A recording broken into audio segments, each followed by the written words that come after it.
What is up? What's going on? And Merry Christmas, man. I just got back from a Christmas dinner, hanging out with my lady and her family.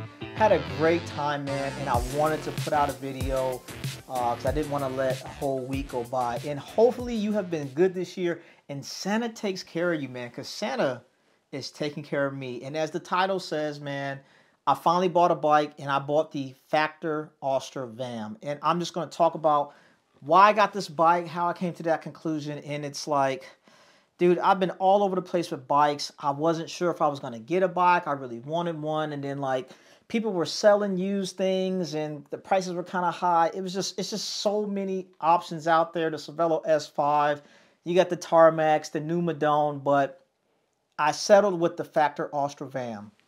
The number one reason why I bought that bike is because they were having a sale, and for the price, I could not pass it up, man. I couldn't pass it up. During Black Friday, Factor had a sale, and the sale was they give you the bike, the bars, free shipping, and they were giving a free group set. And the group set that the bike came with is the SRAM Force Access. So that saved me probably about like 1,200 to 1,300 bucks, and then shipping I saved about $500. So that was the thing that really pushed me over the edge to get the Factor, right? Other things that I took into consideration when getting the Factor. I talked a lot about the Madone. I love my Trek. I love the geometry. My Trek Commander and the new Trek Madone have the same geometry. I knew if I got that bike, the geometry and fit would be on point. But the thing I did not like about it was if I would have just got the frame set and build it up, all they had was the black frame set and the SLR with the 800 series carbon. So that was really turning me off because I didn't want an all black bike. I wanted something that had some flair to it. And they didn't really have the frame set option in the Project One. And then it was like, how much money do I want to pay to get custom paint? And then to get the top of the line SLR 800 series carbon Madone in a colorway that I liked, it was just too much money that I wanted to spend. So that was really kind of turning me off with the Madone. The Tarmac, I was looking at the Tarmac, but they are so pricey. And then even on the used market, because I wasn't necessarily sold on the Tarmac SL8. I was really looking at the Tarmac SL7, and I wanted the S-Works. But the cost on a used bike, it was just, I just didn't want to spend that much, man. I wanted to be efficient with my money and get a good deal. And it was just, I didn't find anything out there, right? Now, I did find a decent deal on a Cervelo S5 frame set. And when I say decent deal, man, I found a Cervelo S5 frame set for 2,200 bucks, man. It was a crazy good deal. The colorway was not the colorway that I really loved. It was like the black one that had the blue, and I want to say the Cervelo was white.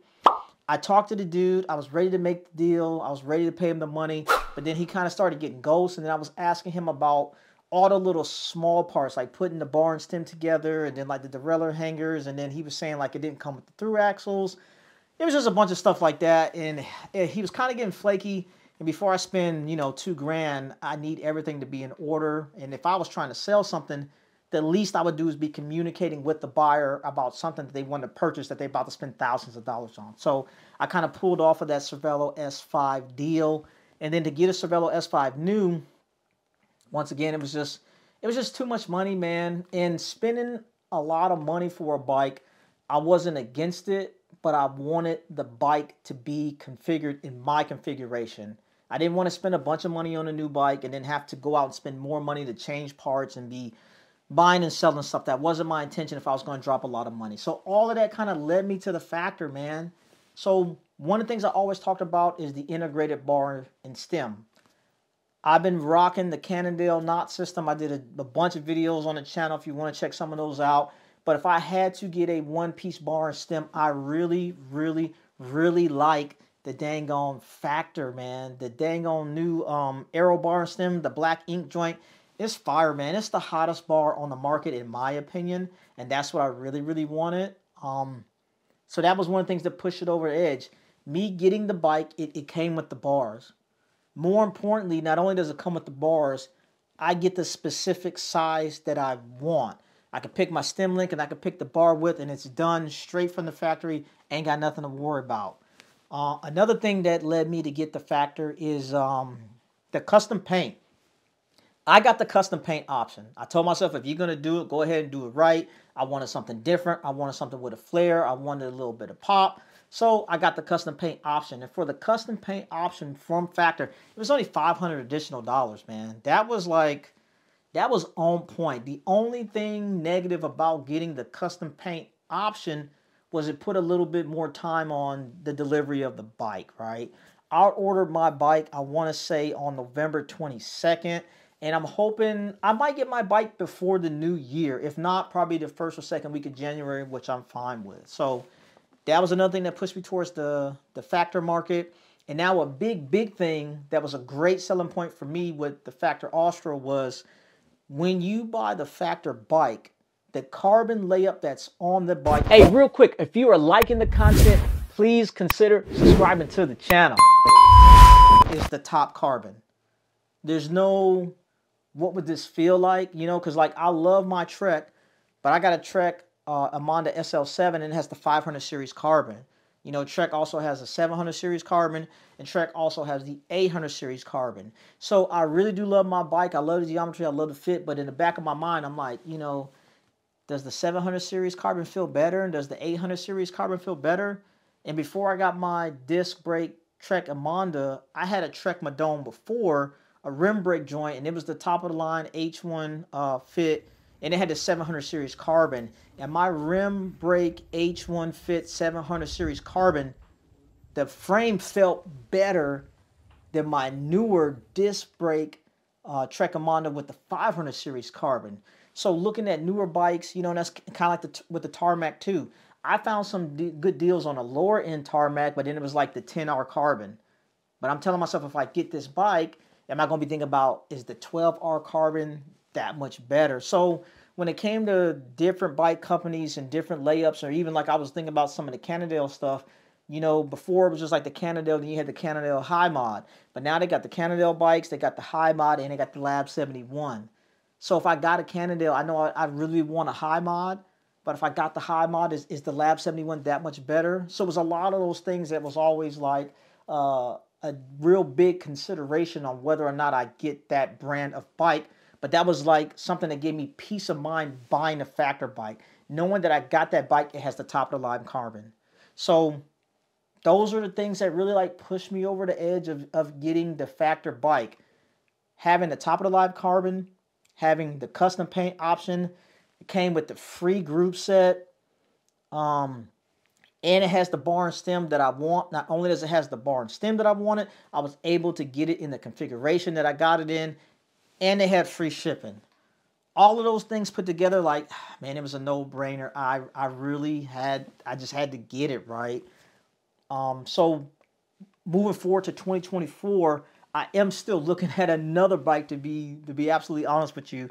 And I had my Bianchi, and I put 1,000 miles on my Bianchi. I absolutely loved it, but I have my Bianchi all the way tore down, and the reason why I'm selling it, one of the reasons I'm selling it because I got the Factor, but then another reason why I'm selling it is because as much as I love my Bianchi XR3, they have the Bianchi XR4, and a piece of me is kind of like, man, if I like the XR3, will the XR4 be that much better? And that's kind of like that void I'm always looking for. So I parted out the Bianchi. I'm trying to get rid of that, and I'm pretty sure it'll sell whenever it sells.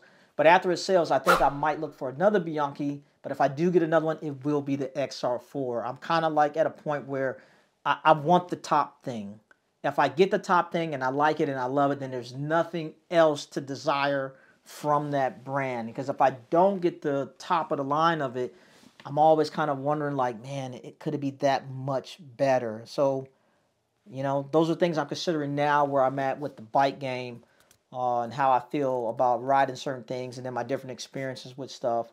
And that's pretty much the reasons why I got the Factor Austral van, man. I'm really, really excited about this bike. I've never heard anybody complain about the Factor Austral.